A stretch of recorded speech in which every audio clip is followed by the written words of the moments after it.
একটা ছেলে রাস্তার পাশে টং দোকানে দাঁড়িয়ে রুটি খাচ্ছে। ঠিক ওই মুহূর্তেই একটি টোকাই ছেলে এসে ওই ছেলেটার কাছে একটা রুটি চাইল। ভাইজান ভাইজান, আমাকে একটা রুটি কিনে দিবেন? ছেলেটি তখন ক্ষিপ্ত হয়ে রুটি না কিনে দিয়ে ওই টোকাই ছেলেটিকে ধাক্কা মেরে ফেলে দেয়। টোকাই ছেলেটি গিয়ে সুইটির পায়ের সামনে মুখ থুবড়ে পড়ে। সুইটি টোকাই ছেলেটিকে ওঠালো। সুইটি টোকাই ছেলেটিকে ওঠানোর সাথে সাথেই টোকাই ছেলেটি দোকানের রুটির দিকে ইশারা করলো।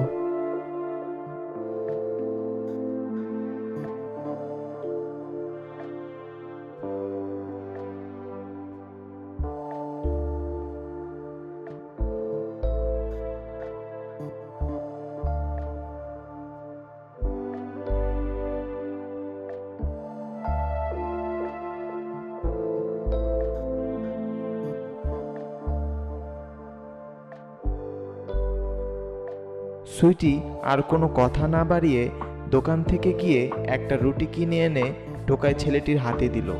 রুটিটি হাতে পেয়ে টোকাই ছেলেটি এক দৌড় দিয়ে তার চেয়েও ক্ষুধার্ত একটি ছোট্ট বাচ্চা মেয়ের কাছে চলে গেল এবং বাচ্চা মেয়েটিকে রুটি খাওয়াতে থাকলো।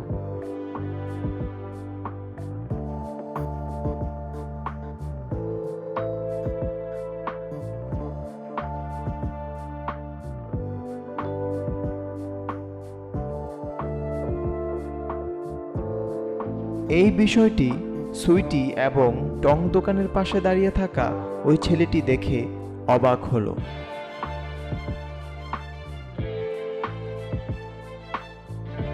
টং দোকানে দাঁড়িয়ে থাকা সেই ছেলেটি দৌড়ে গিয়ে টোকাই ছেলেটির কাছে ক্ষমা চাইতে লাগলো।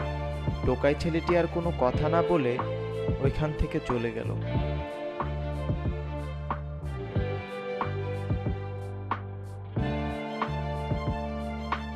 আমাদের সমাজে যারা নিজেদেরকে নিজেরা মানুষ মনে করি, আমরা কয়জন আছি সত্যিকারের মানুষ? শুধু রক্তে মাংসে গড়া মানুষ হলেই আমরা মানুষ হতে পারি না।